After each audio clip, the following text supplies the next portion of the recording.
Impeaching a witness, 7 methods. Here are the rule scripts. First, the general rule, you know it.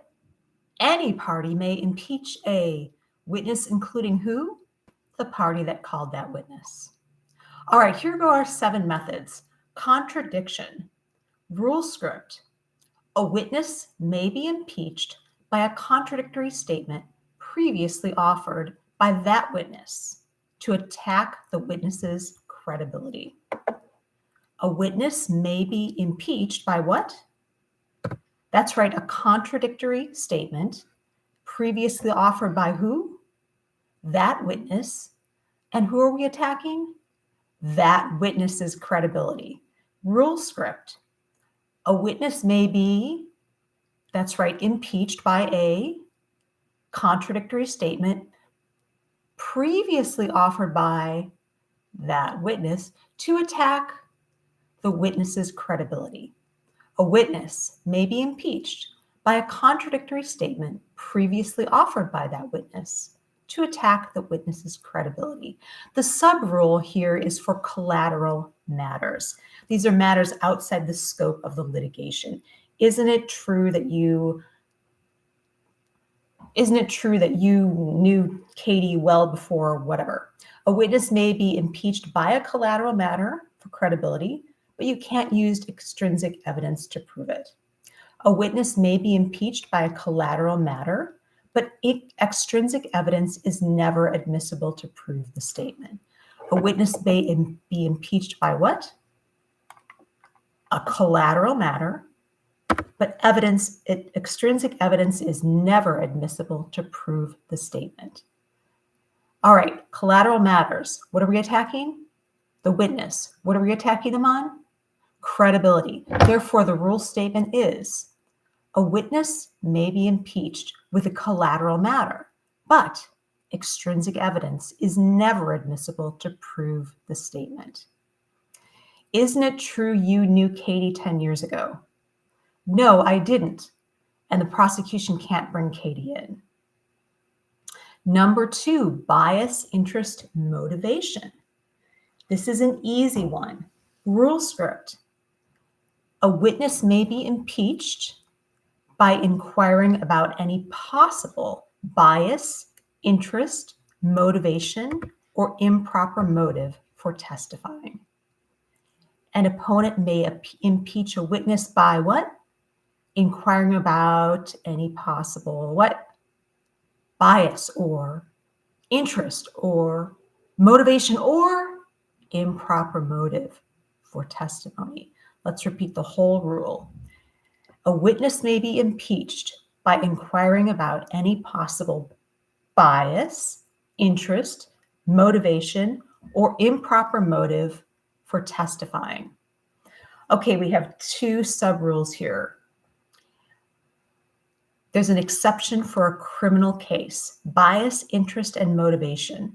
In a criminal case, any evidence of an indictment or promise of leniency or immunity may be used to impeach a witness. Why? Because that's bias, interest, and motivation. In a criminal case, what may be used? Evidence of an indictment, promise of leniency, or immunity can be used for impeachment. Okay, so our general rule, a witness may be impeached by inquiring about any possible bias, interest, motivation, or an improper motive for testifying. The sub-rule is in a criminal case, any evidence of an indictment, promise of leniency, or immunity may be used to impeach a witness. So what if the witness is impeached for bias? We have a sub-rule. The cross-examining attorney can impeach a denial. How can they do it? With testimony of another witness.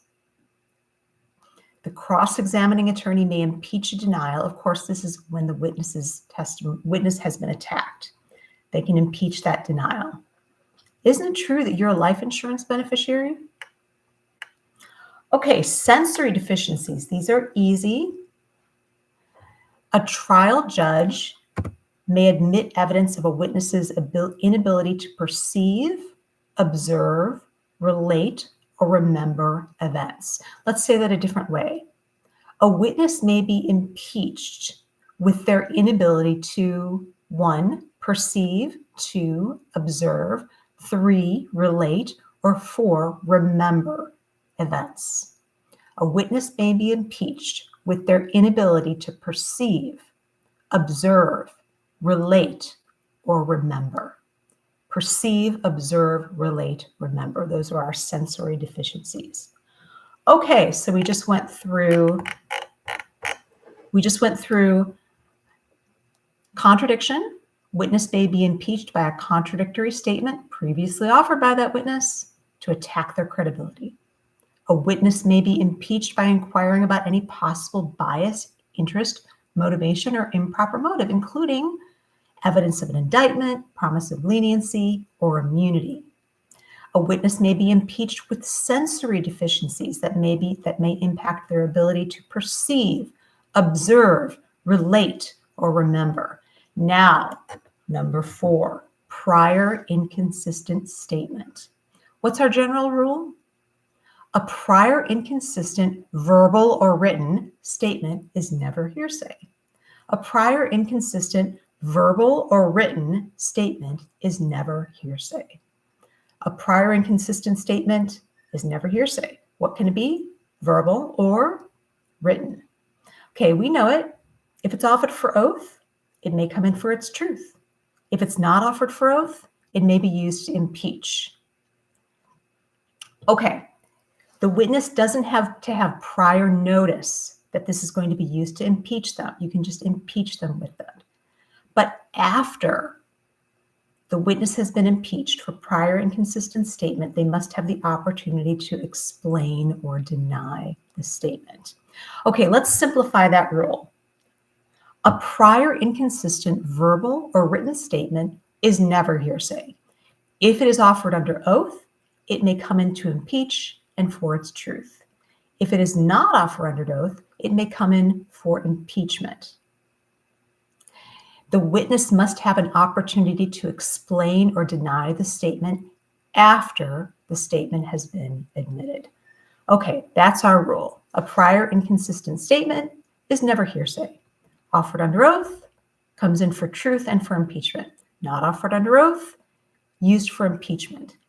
Don't need prior notice, but after the fact, opportunity to explain or deny.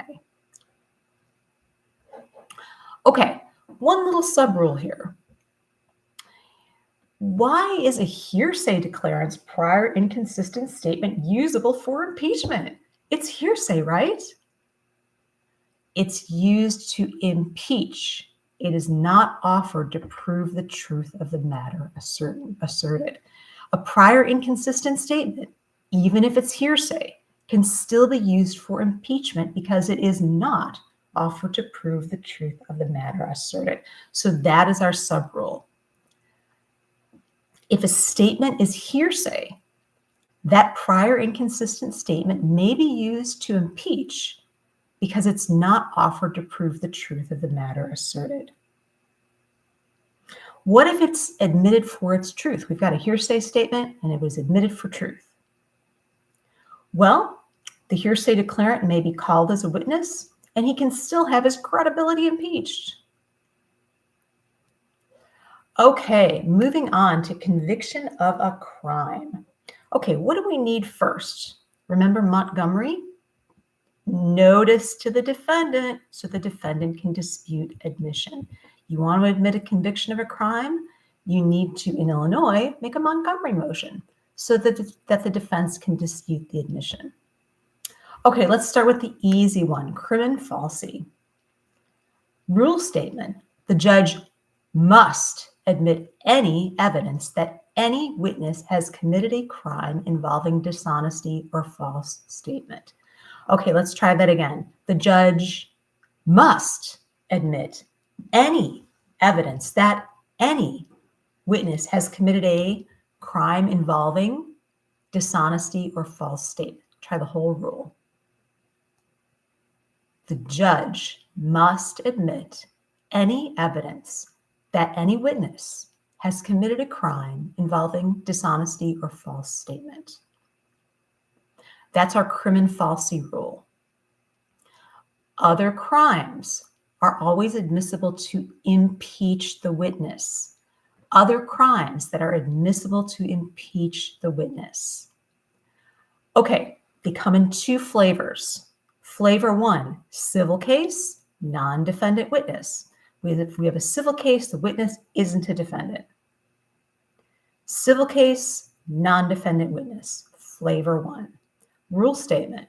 The trial judge must admit evidence of crimes less than 10 years old if the crime resulted in confinement for more than a year, if its probative value outweighs the danger of unfair prejudice. So this is the easy one. You've got a civil case. The witness is not a defendant. The trial judge must admit evidence of crimes less than 10 years old if the crime resulted in confinement for more than a year, if its probative value outweighs the danger of unfair prejudice. Easy. Who does this involve? Civil or criminal? Civil. Defendant or non-defendant witness? Non-defendant. Okay, the criminal case with a defendant witness, this is flavor two. Flavor one, civil, non-defendant witness. Criminal, flavor two, criminal, defendant witness. The trial judge must admit evidence of crimes less than 10 years old if the crime resulted in confinement of more than a year, if its probative value outweighs the danger of unfair prejudice to who? The accused. Criminal case, defendant witness. The trial judge must admit evidence of crimes less than 10 years old if the probative value outweighs the danger of unfair prejudice to the accused. Non-defendant witness, it's just probative value versus prejudice. Defendant witness, criminal case, probative value must outweigh the danger of unfair prejudice to the accused. Okay, that's number 5. Now we have specific instances of conduct or other bad acts. What are these? Bad acts that didn't involve a conviction. Okay, other bad acts. Don't be tricked. If it didn't result in a conviction, it can still be admitted under other bad acts. Here's our rule script. A trial judge may admit evidence of a witness's other bad acts that did not result in a conviction, only on cross. Let's repeat that. A trial judge may admit evidence of a witness's other bad acts that did not result in a conviction and only during cross. Let's try the whole rule. A trial judge may admit evidence of a witness's other bad acts that did not result in a conviction only during cross. So remember, if it didn't result in a conviction, you're stuck with the answer.